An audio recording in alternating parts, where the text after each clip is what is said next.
청취자 여러분, 한번 상상해 보시죠. 여러분이 어떤 국가에 그 가장 상징적인 랜드마크 두 개를 짓는데 무려 20년을 쏟아부었습니다.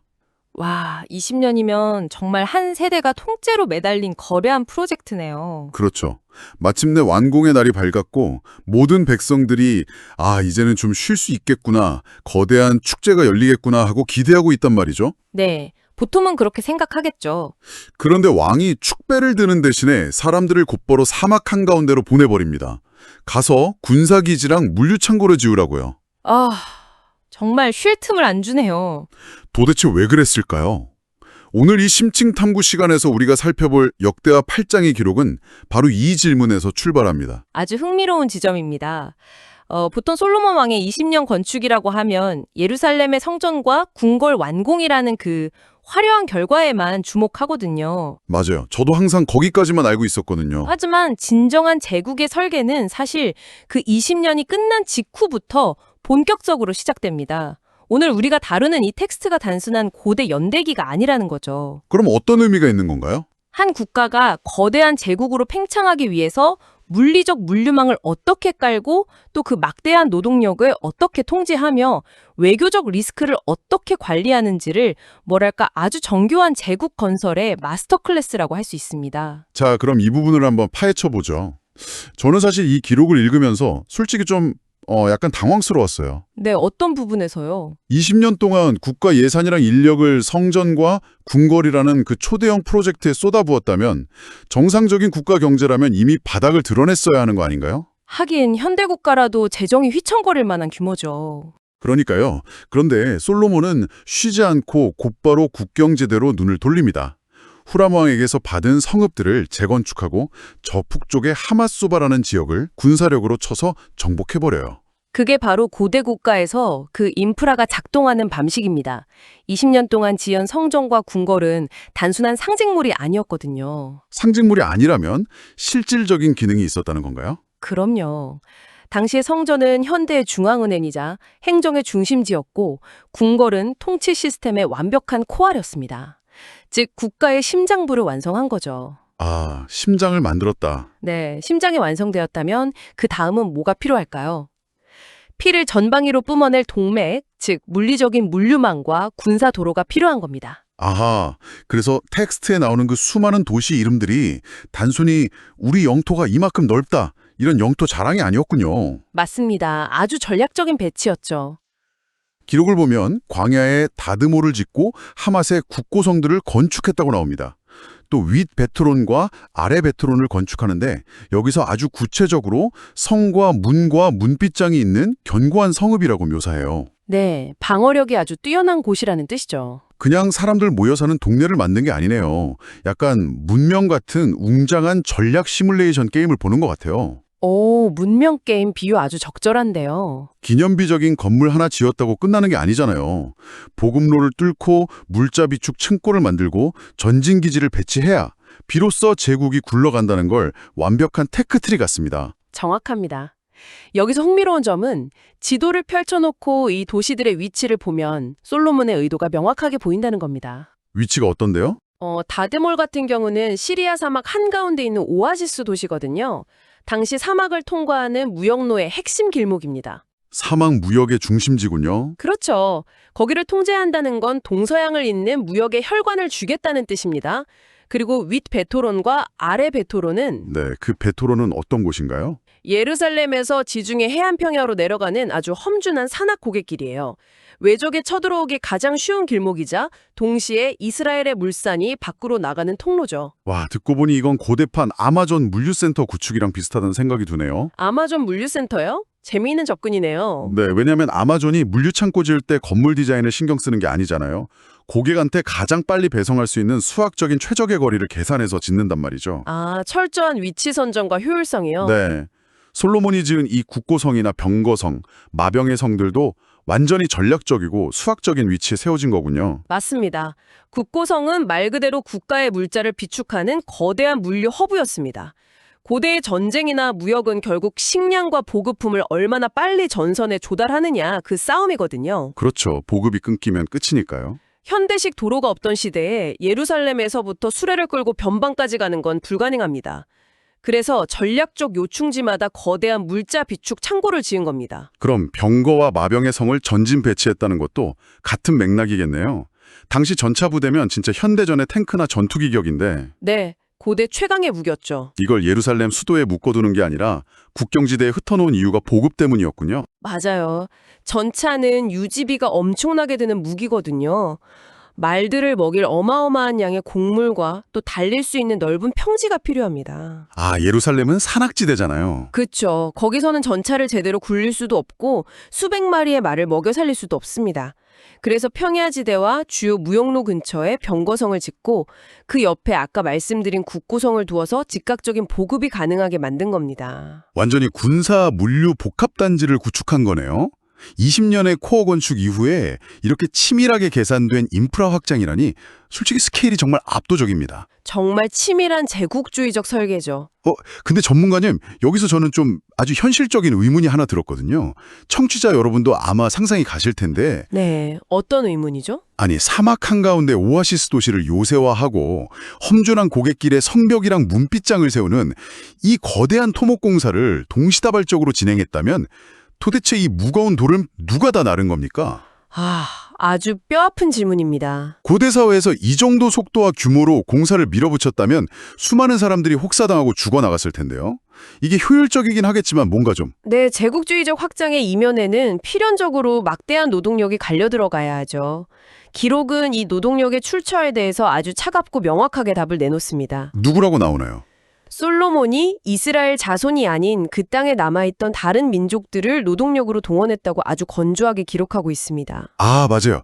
텍스트에 보면 헷 족속, 아모리 족속, 브리스, 히위, 여부스 족속 이렇게 이름들이 줄줄이 나오더라고요. 네, 과거 이스라엘이 가나안 땅에 들어올 때 완전히 멸하지 못해서 남아있던 원주민들이죠. 그런데 이 사람들을 뭐 알바나 단기 노동자로 쓴 게 아니라 아예 역군, 그러니까 강제 노역자로 삼아서 오늘날까지 이르렀다. 이렇게 못을 박아버리잖아요. 영구적인 노예 계급으로 만들어버린 겁니다. 반면에 이스라엘 자손들은 노예로 삼지 않았다고 명시되어 있어요. 군사지휘관이나 전차부대 장관으로 삼았다고 나오고요. 이게 바로 당시 고대 국가가 폭발적인 팽창을 감당하기 위해 선택한 철저한 이중 계급 구조의 전형입니다. 출신 민족에 따라서 완벽하게 두 계급으로 나뉜 사회잖아요. 한쪽은 화이트 칼라랑 군 지휘부를 맡고 다른 한쪽은 대를 이어서 강제 노역을 담당하는 이 철저한 계층 분리. 이게 시스템의 안정성에 어떤 영향을 미쳤을까요? 이것은 아주 중요한 질문을 던집니다. 당시 이스라엘은 이미 20년 동안 성전과 궁궐 걸쭉으로 엄청난 피로도가 누적된 상태였거든요. 백성들이 지칠 대로 지쳐 있었겠네요. 네. 여기서 자국민들을 또다시 사막의 요새 건설 현장으로 내몰았다면 아마 내부 반란이 일어나서 국가가 붕괴했을 겁니다. 아, 자국민의 불만은 잠재워야 하고 동시에 국가 규모는 비약적으로 키워야 하는 그런 아주 난감한 정치적 딜레마가 있었군요. 정확합니다. 그래서 정복된 소수 민족들을 영구적인 강제 노역 계층으로 고정시켜서 불만을 외부로 아니 아래로 억눌러버린 거죠. 피지배 계층한테 육체 노동을 다 떠넘긴 거네요. 네. 그리고 이스라엘 자손에게는 관리직과 군사 통제권을 독점하게 했고요. 텍스트를 자세히 보면 이 거대한 노동력을 통제하기 위해 솔로몬 왕의 공장을 감독하는 250명의 관리자가 등장합니다. 저 진짜 그 250명이라는 숫자가 텍스트에서 좀 소름 돋았거든요. 왜 그러셨죠? 수십만 명이었을 텐데 단 250명의 관리자로 그들을 다스렸다는 거잖아요. 이건 완전 피라미드식의 아주 억압적이고 폭력적인 통제 시스템이 작동했다는 증거 아닐까요? 맞습니다. 고도의 군사력과 행정력이 결합되지 않으면 절대 불가능한 시스템이죠. 이 250명의 최고 감독관들 아래에 무수히 많은 중간 관리자들이 있었을 테고 이들은 철저하게 이스라엘 자손의 이익만을 대변했습니다. 효율성이라는 명분 아래 강압적 구조가 뼈대처럼 자리 잡았네요. 네, 단기적인 인프라 완성이라는 성과만 보면 정말 대성공이겠지만 객관적으로 볼 때 국가의 토대 자체가 거대한 차별과 불평등 위에 세워진 셈입니다. 참 씁쓸하면서도 현실적인 정치네요. 그런데 전문가님, 이렇게 사람과 노동을 칼로 무자르듯 분리하는 통치 방식이 단순히 공사판에서만 끝난 게 아니라는 점이 저는 더 놀라웠어요. 아, 다음 주제로 넘어가시는군요. 네, 이 분리와 구별의 원칙이 솔로몬 왕의 가장 사적인 공간, 그리고 외교 무대에서도 똑같이 나타나거든요. 바로 이집트 파라오의 딸 이야기죠. 맞습니다. 저는 솔직히 이 대목 읽으면서 솔로몬이 아주 위험한 외교적 도박을 했다고 생각했습니다. 강대국 이집트와의 동맹을 보증하는 살아있는 볼모이자 그 VIP 중에 VIP잖아요. 파라오의 딸이. 그렇죠. 당시 이집트는 초강대국이었으니까요. 그런데 솔로몬이 그녀를 이스라엘 정치와 종교의 심장부인 다윗성에 살지 못하게 하고 새로 건축한 궁으로 거처로 옮겨버립니다. 다윗성 밖으로 내보낸 거죠. 명분이 참 기가 막혀요. 여호와의 궤가 이른 곳은 다 거룩하기 때문이다 이거잖아요. 이집트 파라오가 이 소식을 들었다면 아니 감히 내 딸을 부정하다고 본궁에서 쫓아내? 이러면서 당장 군대를 몰고 오지 않았을까요? 하하, 현대의 관점에서는 엄청난 외교적 결례로 보일 수 있죠. 하지만 이것을 더 큰 그림과 연결해 보면 솔로몬이 현실 정치와 국가의 이념적 정체성 사이에서 어떻게 절묘하게 균형을 잡았는지 보여집니다. 이게 균형을 잡은 건가요? 완전 홀대한 거 아닌가요? 파라오의 딸을 위한 궁궐을 아주 크고 화려하게 따로 지어줬거든요. 이집트에 대한 외교적 예우는 돈과 자원을 들여서 확실하게 한 겁니다. 그것으로 군사적 충돌을 막고 무용노의 안전은 보장받았죠. 겉으로는 예우를 철저히 갖춰서 이집트의 체면을 세워줬다. 네, 하지만 국내 정치 상황은 완전히 달랐습니다. 당시 이스라엘 백성들은 이방 신을 섬기는 초강대국의 공주가 자기들의 가장 거룩한 다윗성에 머무는 것에 대해 엄청난 종교적 거부감을 느끼고 있었어요. 여호와의 궤가 있는 완전 민족 정체성의 코어니까요. 맞습니다. 이 코어가 이방 문화에 오염된다고 느끼는 순간 내부의 종교 지도자들과 백성들의 지지 기반이 완전히 무너질 수 있는 위험한 상황이었습니다. 와, 여기서부터 정말 흥미로워집니다. 이건 마치 아주 엄격한 그 거룩함에 대한 조닝, 그러니까 용도 지역 지정 법안 같아요. 용도 지역 지정이요? 네. 현실적인 국가 안보를 위해서 이집트와의 정략 결혼이라는 세속적인 외교 카드는 씁니다. 그런데 그 세속적인 외교의 결과물이 자기들의 핵심 정체성인 거룩한 성소를 침범하지 못하도록 완벽하게 방화벽을 쳐버린 거죠. 아주 훌륭한 비유입니다. 세속과 신성의 철저한 분리죠. 이중잣대 같으면서도 국가의 안팎을 모두 통제하려는 아주 실용적인 경계선 긋기네요. 지도자로서 현실 외교와 이념 사이의 권위를 유지하는 고도의 정치적 계산입니다. 그리고 이 거룩함을 유지하기 위해 소프트웨어, 즉 종교적 행정 시스템도 아주 기계적으로 굴리기 시작합니다. 맞아요. 모세의 명령을 따라서 매일의 번제나 안식일, 월삭, 그리고 1년의 새 절기를 정확히 지킨다고 나오죠. 네, 미교절, 칠칠절, 초막절 같은 절기들을 하나도 빠짐없이 지켜냅니다. 단순히 제사를 지냈다가 아니라 종교적 프로토콜의 체크리스트를 하나도 빠짐없이 지켜내는 그 치밀함이 놀랍더라고요. 제사장들의 반차, 그러니까 교대 근무조까지 짰다고 나오잖아요. 다윗의 규례를 따른 정밀한 운영이죠. 레위 사람들의 찬송 역할, 각 문을 지키는 문지기들까지 철저하게 역할 분담을 합니다. 텍스트가 마무리에 여호와의 전이 결점이 없이 피력하니라 이렇게 끝나는데 이게 단순한 준공 의미가 아니더라고요. 맞습니다. 건물을 다 지었다는 걸 넘어선 의미죠. 이 거대한 종교 행정 시스템이 톱니바퀴처럼 오류 없이 돌아가기 시작했다.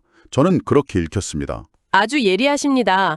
제사장과 레위인들의 교대 근무표를 짰다는 것은 종교가 개인의 신앙을 넘어서 국가를 결속하고 통제하는 완벽한 관료 시스템으로 자리 잡았다는 뜻입니다. 이제 빈틈이 없네요. 네, 하드웨어인 요새가 완성되고 노동 관리 시스템이 정착되었고 외교적 실리와 내부 이념까지 결점 없이 통제되었습니다. 자, 그럼 내실이 완벽해진 이 국가는 마침내 국경을 넘어 어디로 눈을 돌리게 될까요? 내부에 더 이상 신경 쓸 게 없으니까 밖으로 뻗어나가겠죠. 글로벌 무역 시대의 개막이네요. 그렇습니다. 폭발적인 팽창이죠. 이 대목에서 솔로몬은 더 이상 내륙에만 머무는 왕이 아닙니다. 에돔 땅의 바닷가, 에시온 게벨과 엘롯에 직접 방문을 해요. 홍해를 거쳐서 인도양으로 나아갈 수 있는 남쪽 끝의 항구 도시들이죠. 전통적으로 이스라엘은 해양 진출 경험이 전무한 내륙 국가였는데 지정학적 확장을 통해 바닷길을 손에 넣은 겁니다. 그런데 항구가 생겼다고 바로 배 띄우고 나갈 수는 없잖아요. 배도 없고 바닷길 아는 선원도 없고요. 그래서 솔로몬이 아주 기가 막힌 파트너십을 맺습니다. 후람 왕이죠. 자신들에게 부족한 항해 기술을 후람의 전문가들에게 아웃소싱해서 거대한 바닷길을 엽니다. 솔로몬의 종들과 후람의 종들이 한 배를 타고 오빌로 떠나요. 이거 완전 고대판 다국적 조인트 벤처 설립 아닌가요? 조인트 벤처. 정확한 표현입니다. 당시 두로 같은 페니키아 지역은 지중해 최고의 해상 무역 국가였거든요. 기술력이 최고였겠네요. 네, 그들의 압도적인 해상 기술과 이스라엘의 항구 접근성, 그리고 막대한 자본이 결합된 완벽한 윈윈 전략입니다. 서로 부족한 걸 채워준 거죠. 그리고 이 벤처기업의 첫 성과가 진짜 상상을 초월하잖아요. 오빌에서 무려 금 450달란트를 가져옵니다. 어마어마한 양이죠. 청취자 여러분, 이게 감이 잘 안 오실 수 있는데 고대 1달란트가 대략 30에서 34kg 정도 됩니다.